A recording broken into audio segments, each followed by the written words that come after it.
신약 성경 누가복음 15장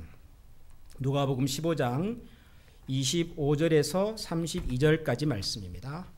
누가복음 15장 25절에서 32절까지 말씀을 한 절씩 저와 여러분들이 나누어서 교독하도록 하겠습니다. 제가 먼저 읽겠습니다. 누가복음 15장 25절부터 시작하겠습니다.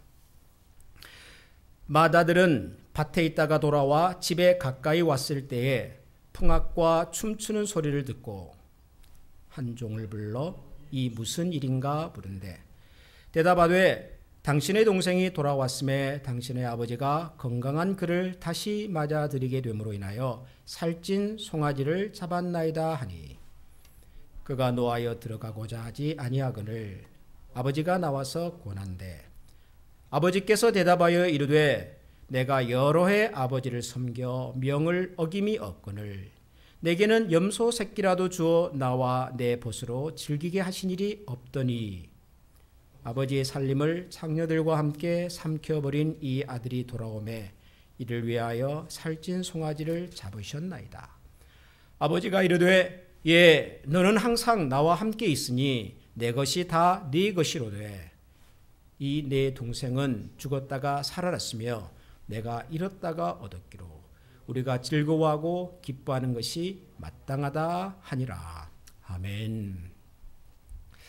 여러분들이 기억하시는 여러분들이 신앙생활 하시면서 가장 처음에 들었던 성경 이야기는 어떤 이야기입니까? 뭐 어려서 주일학교에서 들으셨든지 아니면 어른이 되셔서 목사님의 설교를 통해서 들었든지 여러분에게 남아있는 내가 신앙생활하면서 가장 처음 들었던 성경 이야기 아주 인상적으로 내 기억 속에 남아있는 가장 기억에 남는 성경 이야기 여러분들은 어떤 내용이십니까? 다윗과 골리앗 이야기일 수도 있겠고요. 혹은 사자굴에 던져졌지만 살아났던 다니엘 이야기도 있을 수 있겠고 또 모세 이야기, 아브라함 이야기 많은 이야기들이 있죠. 성경에. 제게 있어서 제가 기억하는 제가 처음으로 들었던 성경 이야기는 오늘 우리가 함께 읽은 이 돌아온 탕자 이야기입니다. 아마 지금부터 50년도 더 된 것 같아요. 제가 학교 들어가기 전이었으니까요. 5살이나 혹은 6살쯤 되었을 때 제가 살던 섬에 교회가 하나 있었습니다. 저희 집 바로 뒤에 언덕에 교회가 있었는데 그 당시 교회를 다니시던 저희 이모님 손을 붙잡고 제가 처음으로 교회를 갔던 날 교회를 갔더니 앞에서 선생님 한 분이 커다란 판을 하나 들고는 그 판에다가 그림을 하나씩 붙여가면서 이야기를 하고 계셨습니다.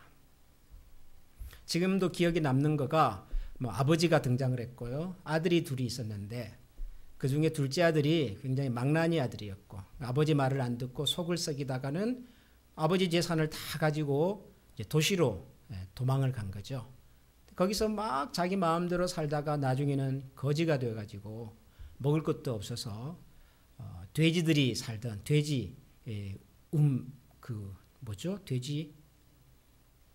돼지가 사는 집을 뭐라 그러죠? 돼지우리. 돼지우리에 들어가서 막 기어다니면서 돼지들이 먹는 그 지저분한 음식을 막 먹으면서 막 고생을 하다가 나중에 아버지한테 돌아가면 이것보다는 나을 텐데 그러면서 이제 아버지에게로 돌아갔다. 뒤 이야기는 하나도 기억이 안 나요. 뒤에 나중에 어떻게 됐는지는 기억이 안 나는데 아무튼 이 둘째 아들이 아버지 말 안 듣고 막 도시에 가서 자기 마음대로 놀다가 고생해가지고 거지가 돼가지고 돼지우리에서 막 고생하던 그 장면까지는 지금도 생생하게 제 머릿속에 남아 있습니다. 그 그림판, 그때 선생님의 표정 지금도 생각이 나요. 대단하죠? 50년 전 기억을 지금까지 생생하게 가지고 있다는 사실이 저도 놀랍습니다.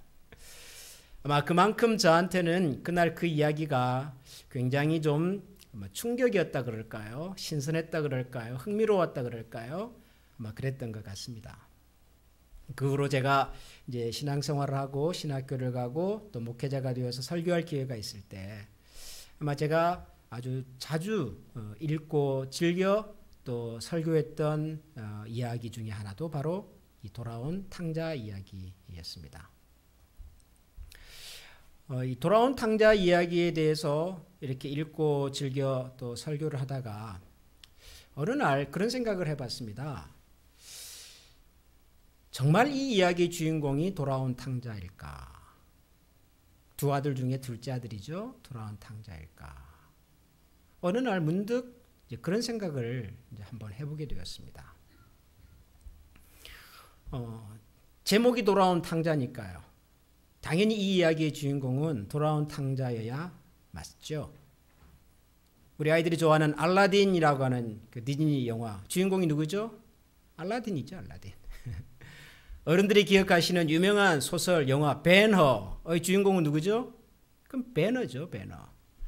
그러니까 당연히 돌아온 탕자 이야기의 주인공은 바로 그 돌아온 탕자여야 맞습니다. 그렇게 생각을 우리가 하지요. 그런데 이야기를 가만 들여다보면서 이 돌아온 탕자가 이 이야기의 주인공이 맞나? 이런 생각을 하게 된 거죠. 왜냐하면 사실 돌아온 탕자는 그렇게 우리가 본받고 싶다거나 이 돌아온 탕자를 통해서 우리가 들을 수 있는 무슨 유익한 교훈 이런 거는 별로 없잖아요. 아버지가 버젓이 살아계시는데도 불구하고 내 몫의 재산을 상속해달라는 이런 아들. 그리고 그걸 가지고는 또 도시에 가서 자기 마음대로 살다가 쫄딱 망해가지고는 돌아와서 또 아버지 도움을 받으면서 겨우겨우 살아가는 아들. 여러분 아무리 생각을 해봐도 이 둘째 아들 돌아온 아들은 우리가 본받을 만한 인물이 아닙니다. 뭐 이야기를 통해서 이 아들을 통해서 우리에게 뭔가 들려줄 만한 교훈도 별로 없어요. 차라리 이 이야기의 주인공은 아버지가 되는 것이 맞죠. 이런 이 막무가내 아들, 철없는 아들, 정말 버릇없는 아들. 그럼에도 불구하고 나중에 빈손이 되어서 그래도 아버지 도움이 필요하다고 돌아온 아들을 마다하지 않고 꾸중도 하지 않고 반겨주시고 환영까지 해주시는 아버지. 그렇지, 이 아버지야말로 이 이야기의 주인공이 맞습니다. 그리고 사실 이 이야기를 통해서 우리가 받는 영적 교훈도 맞죠. 우리가 이 탕자처럼 돌아온 탕자처럼 마음대로 살았지만 정말 어디서도 이제는 우리 능력으로는 해볼 수 있는 것이 없어서 할 수 없이 아버지 앞으로 돌아와도 그런 우리를 하나님은 여전히 반겨주시고 잔치까지 베풀어 주시는 하나님 아버지. 우리가 그런 생각을 해보면 이 이야기의 주인공은 아버지가 되는 것이 맞지요. 아버지입니다. 돌아온 탕자가 이야기의 주인공이 아니라 돌아온 탕자를 맞아주시는 아버지의 사랑. 이게 이야기의 핵심이죠. 그렇죠. 그래서 저는 이제 그 이후로 이 탕자 이야기를 설교할 때가 되면 사실 이 돌아온 탕자보다도 아버지에 대한 관심을 가지고 설교를 했었습니다. 그런데 이번에 이 누가복음 강해를 다시 시작을 하면서 이 탕자 이야기를 읽다가 또 이런 생각을 했어요. 그러면 큰아들은 뭘까? 이 이야기의 큰아들은 왜 등장을 하는 걸까? 만약 이 이야기를 통해서 정말 탕자처럼 살고 있었던 우리를 조건 없이 용서해 주시고 맞아 주시는 아버지의 크신 은혜와 사랑, 이것이 이 이야기를 통해서 성경이 우리에게 보여주려는 핵심적인 내용이라면 큰아들 없어도 되잖아요. 큰아들 없어도 아버지 계시고 돌아온 탕자 계시니까 뭐 두 분과의 관계 속에서 얼마든지 아버지의 무한한 사랑 그거 얘기해 줄 수 있잖아요. 충분하잖아요. 근데 큰아들은 왜 등장할까요? 이제 그런 생각을 좀 해보게 되는 거죠. 뿐만 아니라 이 돌아온 탕자 얘기를 쭉 읽어보면 이 이야기의 첫 번째 전반부는 이 돌아온 탕자, 이 이야기가 핵심이에요. 그런데 이 이야기의 후반부는요, 큰아들 이야기예요. 이 이야기의 후반부에는 돌아온 탕자 이야기는 없어요. 큰아들이 주로 나타납니다. 큰아들과 아버지의 대화예요. 그럼 분명히 예수님께서 이 이야기를 그 당시 사람들의 얘기를 할 때 이 큰아들에 대한 뭔가 관심도, 큰아들에 대한 전하고 싶은 메시지도 있었다라고 보는 것이 맞지요. 그래서 이 큰아들이 중요하겠구나. 어쩌면 우리가 이 이야기 속에서 놓치고 있는 부분이 이 큰아들일지도 모른다. 그런 생각을 해보게 되었습니다. 그래서 오늘 설교의 제목이 아버지와 큰아들입니다. 제가 이렇게 만들었지만 제가 만들고도 잘 만들었다 그런 생각이 들었습니다. 한 번도 이 누가복음에 나온 탕자 이야기를 설교하시는 목사님의 설교 제목 중에 아버지와 큰아들 이런 제목을 제가 본 적이 없습니다. 그래서 오늘은 더 아니면 뭡니다. 제가 망하든지 아니면 탁월한 설교가 되든지 오늘 큰아들을 좀 살펴보겠습니다. 큰아들. 자, 그러면 성경이 우리에게 말하는 이 큰아들에 대한 내용을 먼저 한번 들여다보겠습니다. 28절에 이 큰아들에 관한 내용이 이렇게 소개가 되어 있습니다. 이제 동생이 돌아왔죠. 그리고 돌아왔다는 얘기를 그 집 종이 하인이 이제 밭에서 일하고 들어오던 큰아들에게 했습니다. 그러자 그가 노하여 들어가고자 하지 아니하거늘 아버지가 나와서 고난데 아버지께 대답하여 이르되 내가 여러 해 아버지를 섬겨 명을 어김이 없거늘 내게는 염소 새끼라도 주어 나와 내 벗으로 즐기게 하신 일이 없더니 아버지의 살림을 창녀들과 함께 삼켜버린 이 아들이 돌아오매 이를 위하여 살찐 송아지를 잡으셨나이다. 집을 나갔던 동생이 돌아왔다는 소식을 듣고 밭에서 일을 하다가 들어온 이 큰 아들의 첫 반응은 분노였습니다. 분노. 누가 돌아왔다고? 아마 귀를 의심했을 겁니다. 아버지한테 재산 받아가지고 잘 살아보겠다고 도시로 떠나서 한동안 소식이 없더니 그런데 어느 날 갑자기 집으로 돌아왔다는 이 동생, 그것도 완전히 빈털터리가 되어가지고 돌아온 이 동생. 누가 돌아왔다고? 근데 아버지가 그 동생을 환영을 해줬다는 거예요. 잔치까지 지금 잡겠다는 거예요. 뭐라고? 큰아들은 이해할 수가 없었습니다. 이 상황을, 이런 아버지의 처사를, 이런 뻔뻔한 동생의 그 무례함을 이 큰아들은 이해할 수가 없었습니다. 분노했습니다. 집에 들어가? 내가 오늘 집에 들어가나 봐라. 집에 들어가기를 거부했습니다. 밭에서 일을 마치고 돌아온 큰아들이 집으로 들어오지 않다는 소식을 들었겠죠, 아버지가. 그래서 아버지가 나옵니다. 나와서 큰아들에게 설득을 하죠. 얘야, 지금 네 동생이 돌아왔단다. 집 나갔던 동생이 돌아왔단다. 뭐하고 있니? 들어와서 네가 동생에게 좀 인사도 해주고 좀 따뜻하게 좀 손도 좀 잡아주고 그래야 되지 않겠냐. 아버지가 그랬겠죠? 처음에는 염치 없이 집에 돌아온 동생이 이해가 안 되고 동생에 대한 분노였겠으나 아버지의 그 말을 듣는 순간 아버지에 대한 원망이 시작이 됐습니다. 뭐라고요, 아버지? 아버지, 그게 지금 말씀이라고 하세요? 그러면서 이 큰아들이 아버지에게 내뱉는 마음속에 오랫동안 삭히고 있었던 원망과 불편한 마음을 털어놓습니다. 제가 그동안 아버지 곁에 있으면서 아버지 말씀을 한 번이라도 어긴 적이 있습니까? 내가 아버지의 명령을 어김없이 지키면서 열심히 이때까지 아버지 곁에서 일을 하는 동안 아버지는 저에게 염소 새끼 한 마리 잡아준 적이 있습니까? 그런데 아버지의 살림을 가지고 나가서 큰 못된 사람들과 어울리면서 다 탕진해버리고 돌아온 이 동생을 보고 잔치를 벌려요? 살찐 송아지를 잡으신다고요? 아버지, 그것이 말이라고 지금 말씀을 하시는 겁니까? 큰아들이 아버지에게 그렇게 반응을 하고 그렇게 원망 섞인 하소연을 시작합니다. 저는 이 큰아들의 마음이 이해가 돼요.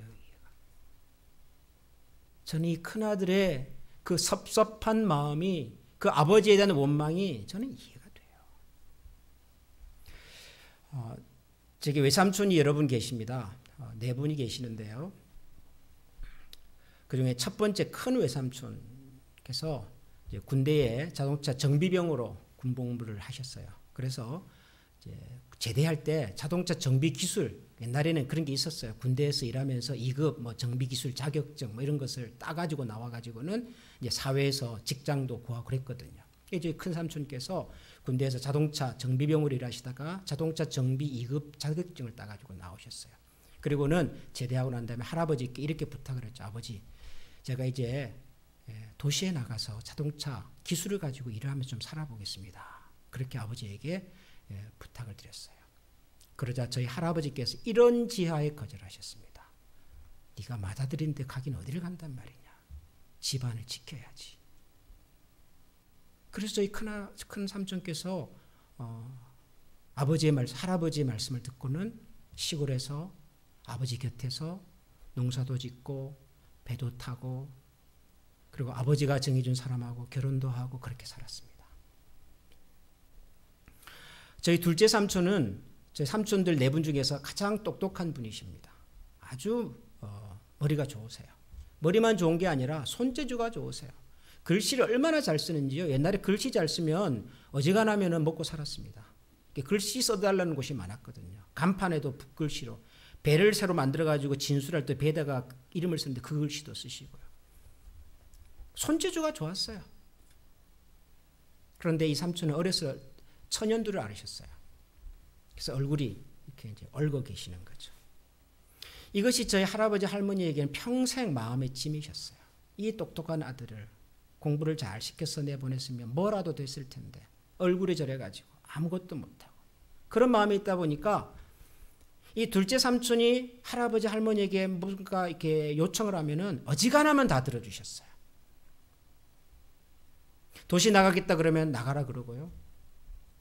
뭐 도시 나가서 뭘 하고 사는지는 모르다가 어느 날 들어와요. 그러면 또 반겨주세요. 그 저희 시골집에는 그 방이 제가 지금 기억하기로 모두 3개가 있었는데요. 하나는 할아버지 할머니 쓰시는 방, 하나는 그 둘째 삼촌 방, 나머지 하나는 그 외 모두가 쓰는 방. 참 이상한 집이에요. 그죠? 식구가 6명인데요. 부모님 포함하면 8명인데 10명이 가까운데 큰 방은 할아버지 할머니 방, 또 한 방은 둘째 삼촌 방, 나머지 방은 그 외에 모두가 쓰는 방. 저는 어디에 갔을까요? 저는 당연히 할아버지 할머니 방에 가서 자죠. 손주의 특권입니다. 이상했어요. 어린 제가 봐도. 왜 제 삼촌은 가끔은 집에도 없고 나갔다가 돌아와도 항상 방이 있지? 그런데 어느 날 저희 큰 외삼촌이 하루는 술을 거나하게 드시고는 집에 저녁에 들어오셔서 갑자기 큰 소리를 내시더라고요. 아버지 좀 나와보세요. 그러면서 한 30분 동안 넋두리를 하기 시작했어요. 아버지, 내가 옛날에 자동차 정비 기술 따가지고 도시에서 좀 일해보자고 할 때 그때 나를 좀 보내주셨으면. 그때부터 시작해가지고 도시 나가서 살지 못한 맏아들의 그 서러움과 원망을 30분 동안 말씀하시더라고요. 제 할아버지 할머니께서 아무 소리도 못하셨어요. 맞으니까요. 저는 이 탕자 이야기의 큰아들을 보면요, 저희 큰 삼촌이 생각이 나요. 그럴 수 있죠. 아버지 말 듣고 가지 마라 그래서 안 가고 평생 아버지 곁에서 아버지를 지켰지만 얻은 것이라고는 아무것도 없는 것 같고, 저 망나니 같은 내 동생은 마음대로 하고 살아도 아버지가 말 한마디 안 해주고, 충분히 그럴 수 있죠.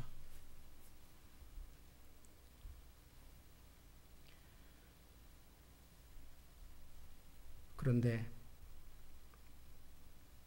이 큰아들의 마음이 이해가 되면서도 이 이야기 속에 큰아들의 모습이 좀 이상하기도 했어요. 왜 이상했냐 그러면,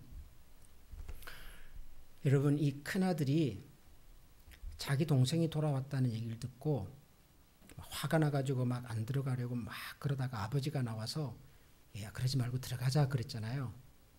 그럴 때 이 큰아들이 아버지한테 한 얘기를 가만히 들여다보면 좀 묘한 느낌이 들어요. 왜냐하면 여러분 다시 한번 보십시오. 28절부터 그가 보면은 그가 노아에 들어가고자 하지 아니하거늘 아버지가 나와서 권한대 아버지께 대답하여 이르되 내가 여러 해 아버지를 섬겨 명을 어김이 없거늘 내게는 염소 새끼라도 주어 나와 내 벗으로 즐기게 하신 일이 없더니 아버지의 살림을 창녀들과 함께 삼켜버린 그 다음 뭐래요? 이 아들이 돌아오매. 이 아들이 돌아왔대요. 이 아들이 누구죠? 이 아들이 누굽니까? 자기 동생이에요. 자기 동생. 이름이 있었겠지요? 뭐 민석이든지 뭐 요한이든지 이름이 있었겠지요? 보통의 가정이면 보통의 상식이면 이렇게 얘기했겠죠? 아니 아버지 곁에서 이렇게 평생 고생한 나한테는 염소 새끼 한 마리 잡아준 적이 없으면서도 아니 민석이가 돌아왔다고 요한이가 돌아왔다고 아버지 이럴 수 있습니까? 이게 정상적인 대화죠. 보통의 대화죠. 그런데 이 아들은 뭐라고 불러요? 이 형은 지금 아버지 집을 나갔던 이 아들이 돌아오매. 우리 한글 성경에서는 이걸 이 아들이라 그랬어요. 그런데 영어를 보면 뭐라고 되는지 아십니까? This son of yours 그렇게 되어 있어요. 당신의 아들 그래요. 당신의 아들. 그런데 이 당신의 아들이라는 말은요. 그 앞에도 나와요. 종이 얘기할 때 당신의 동생이래요. 당신의 동생. 그러니까 적어도 이 큰아들은 지금 이 동생이 자기 동생이 아닌 거예요. 적어도 이 순간 이 큰아들의 마음속에는 이 동생이라는 존재가 지워져 버렸어요. 가족이 아니에요. 그냥 3인칭이에요. 누군가 낯선 사람을 부를 때 사용하는 표현이에요. 아니 나는 이때까지 아버지 곁에서 이렇게 고생을 해도 염소 새끼 한 마리 잡아주지 않았으면서 이 아들이 돌아오매 당신의 아들이 돌아오매 나와는 전혀 상관이 없다는 거예요. 아버지는 이 아들이 아들이라서 그렇게 잘해줄지 몰라도 나는 이 아들에 대해서 잘해줄 마음이 전혀 없습니다라고 말을 해요. 마음이 완전히 닫혀버렸어요. 왜요? 이 아들은 왜 마음이 닫혀버렸을까요? 그 앞에 나온 내용을 읽어보면 짐작이 가요. 뭐라고 그래요? 아버지 나는 이때까지 아버지 곁에 있으면서 아버지 말씀을 단 한 번이라도 어긴 적이 있습니까? 명을 한 번도 어긴 적이 없이 아버지를 섬겼는데 그래요. 자기 고생 많이 했다 이거죠. 그렇죠. 고생 많이 했어요. 그런데 여러분 이 성경이 참 재밌어요. 이 성경에 나오는 이 표현 있잖아요. 내가 아버지의 명을 어김없이 아버지를 섬겼습니다. 이 말은요. 종이 주인한테 하는 얘기예요. 종이 주인한테 가서 주인님 저는 이때까지 한 번도 주인님의 명령을 어긴 적이 없습니다. 주인님이 시키신 대로 저는 다 했습니다. 주인을 섬겼습니다. 그런 표현이에요. 이거는 아들이 아버지에게 하는 말이 아니에요. 가족끼리 하는 얘기가 아니에요. 종이 주인에게 하는 얘기라고요. 종의 신분인 사람이 자기보다 훨씬 높은 주인 앞에서 하는 얘기라고요. 그런데 아들이 그것도 큰아들이 아버지에게 얘기를 그렇게 해요. 자기는 이때까지 쉽게 말하면 종처럼 아버지를 섬겼대요. 종처럼. 아버지의 명령도 어김없이 한 번도 아버지 속상한 적이 없이 시키는 대로 섬겼대요.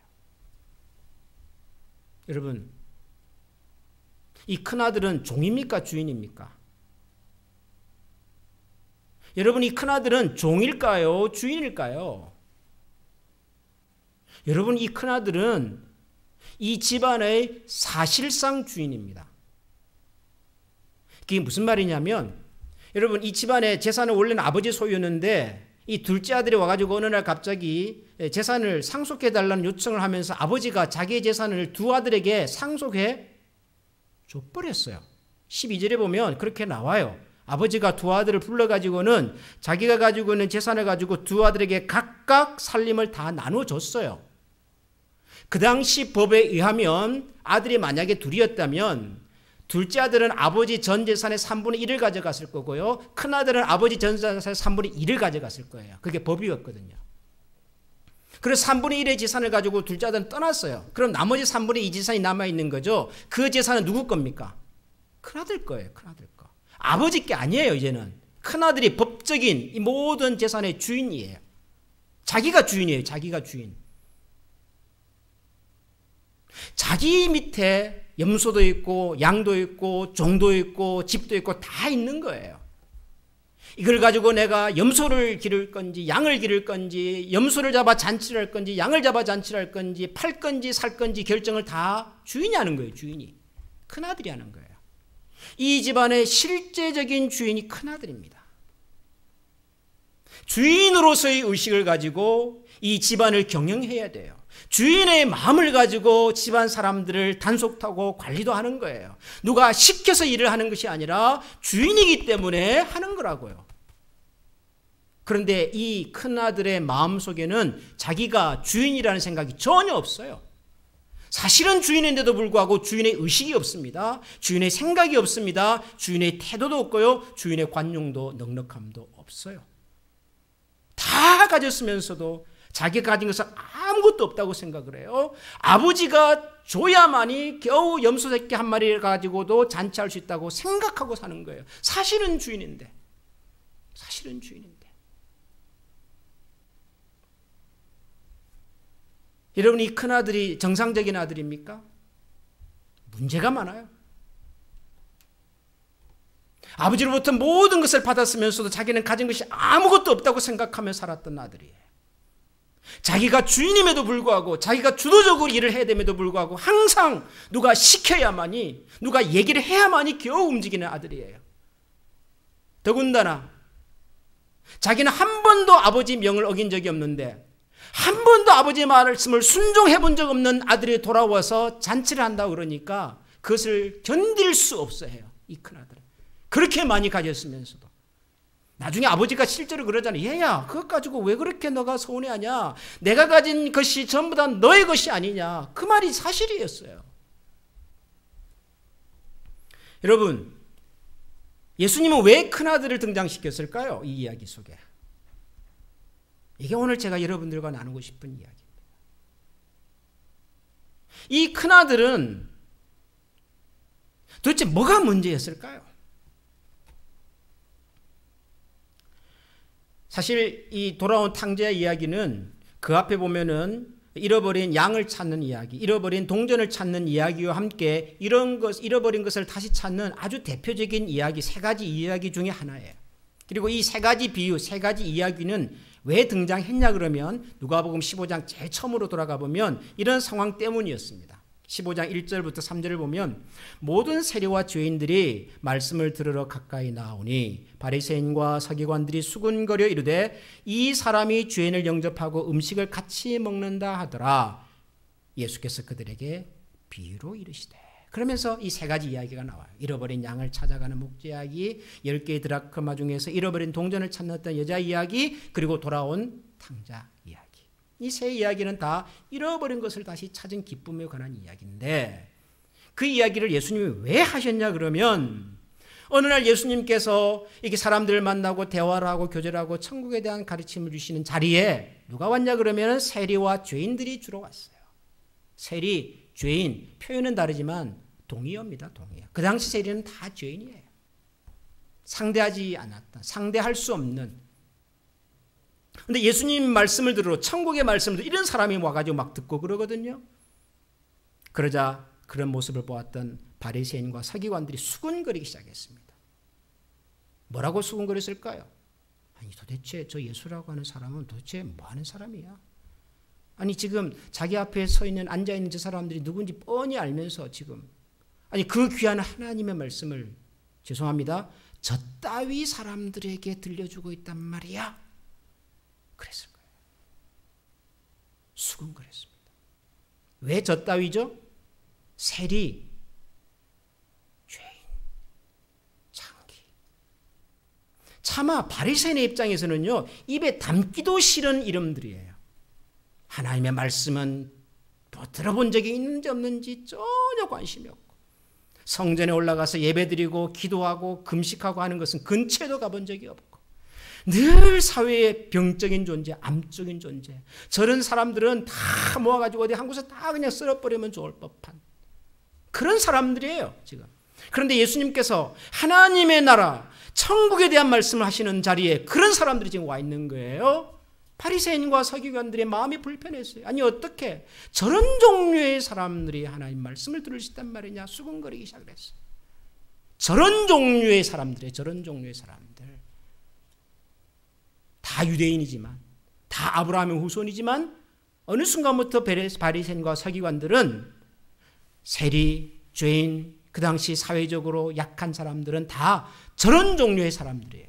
마치 큰아들이 자기 동생을 향하여 이 사람이라고 불렀던 것하고 똑같은 거죠. 이 세 가지 이야기는 사실 그 사람들 들으라고 한 얘기였습니다. 바리새인 들으라고 한 얘기였고 서기관 들으라고 한 얘기였어요. 왜요? 자기들은 큰아들이거든요. 자기는 전통적으로 하나님의 말씀을 들었고 배웠고 묵상했고 정말 하나님의 말씀을 어기지 않으려고 얼마나 애를 썼는지 몰라요. 안식일에 해서는 안 되는 것을 613가지를 정해놓고 그것을 지키려고 얼마나 애를 썼는지 몰라요. 큰아들이 아버지한테 했던 얘기가 똑같아요. 아버지, 저는 이때까지 아버지의 명을 한 번도 어김없이. 그 말이 바리새인들의 마음을 그대로 표현하는 말이에요. 한 번도 율법을 어긴 적이 없어요. 금식도 하고 기도도 하고 다 했어요. 그런데 어떻게 저런 사람이 성전에 올 수가 있습니까? 어떻게 하나님은 저런 사람을 환영할 수 있습니까?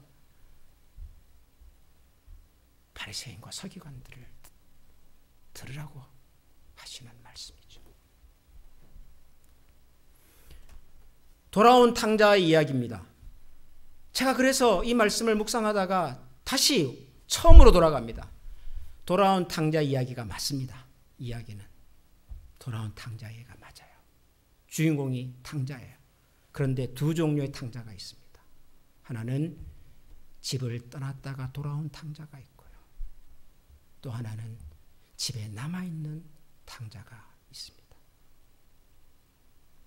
집을 떠났다가 돌아온 탕자는 자기가 탕자라는 것을 알아요.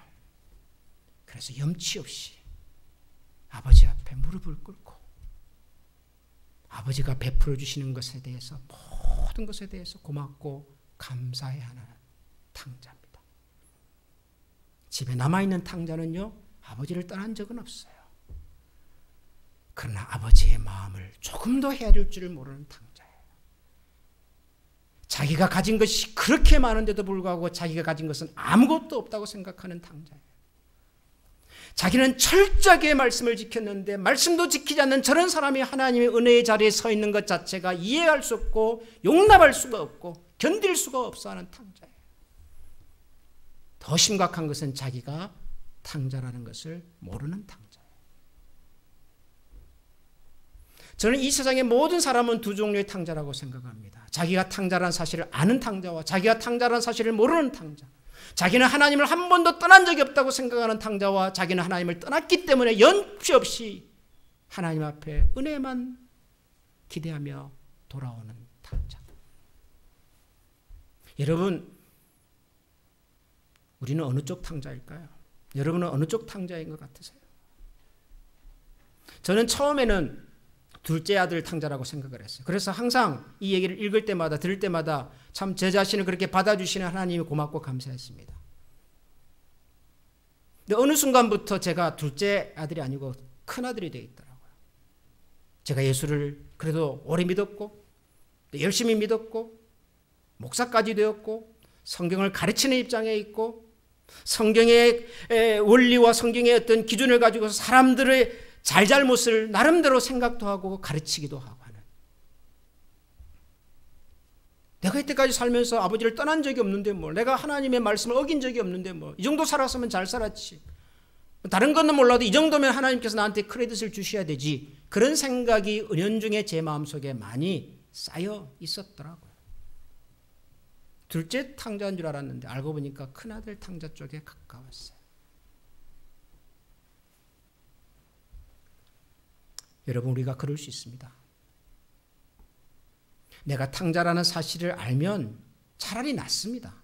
하나님은 얼마든지 우리를 환영해 주시니까요. 그러나 내가 탕자라는 사실을 모르고 있으면 우리는 여전히 하나님 가까이 있으면서도 하나님의 마음과 사랑과 은혜를 누리지 못하면서 살 가능성이 참 많습니다. 사랑하는 우리 한미 가족 여러분, 우리가 다 탕자입니다. 그걸 가지고 너무 이렇게 부담스러워하거나 부끄러워하거나 그럴 필요는 없습니다. 다만 내가 탕자인 것을 알고, 사실 내가 이런저런 이유로 원망도 하고 불평도 하고 화도 내고 하지만 사실은 이미 하나님께서 우리에게 주신 것이 훨씬 많다는 것을 우리가 기억하고, 우리가 하나님의 자녀로 살면서 하나님의 자녀로 누릴 수 있는 것이 너무도 많음에도 불구하고 그런 것을 누리지도 못하면서 다른 사람들이 하나님의 은혜와 자녀로 살아가고 누리는 것에 대해서 속 좁은 마음으로 비난하고 수근거리고 판단하고 정죄했던 혹시 우리의 그런 모습이 있다면 오늘 이 말씀을 통해서 우리의 그런 모습들을 회개하고 하나님 앞에 다시 나아가서 돌아온 탕자도 함께 기뻐해 줄 수 있고 나도 여전히 반겨주시는 아버지의 은혜를 감사하며 살아가는 그런 우리 모두가 될 수 있기를 축원합니다. 우리 한번 이 시간 기도하십시다. 우리가 집을 나갔다 돌아온 탕자일지 집에 머물러 있는 탕자일지는 모르겠지만 우리는 다 탕자입니다. 우리는 단 한 번도 아버지 하나님의 마음을 제대로 헤아려 본 적이 없습니다. 죽었다가 다시 돌아온 아들을 얼마나 아버지가 기뻐하고 얼마나 감격스러워하는지 아버지의 마음을 우리는 헤아릴 줄 모릅니다. 늘 우리는 우리의 입장에서 내가 더 얻지 못하고 내가 더 누리지 못하고 내가 더 대접받지 못한 것에 마음이 빼앗겨서 감사와 기쁨보다는 불평과 그리고 원망이 더 많았던 그런 우리들의 모습일 때가 참 많았습니다. 주님 저희들의 좁은 마음을 용서하여 주시고 이미 모든 것을 주셨음에도 누릴 줄 모르고 옹색하게 살아갔던 저들을 주님 용서하여 주시고 아버지의 마음을 조금이라도 헤아릴 줄 아는 아들이 되게 해주시고 죽었던 아들이 다시 돌아왔을 때 같이 기뻐할 수 있는 손잡고 함께 눈물을 흘리면서 기뻐할 줄 아는 넓은 마음과 깊은 속을 가진 하나님의 자녀가 되게 해주십시오. 우리 이런 마음으로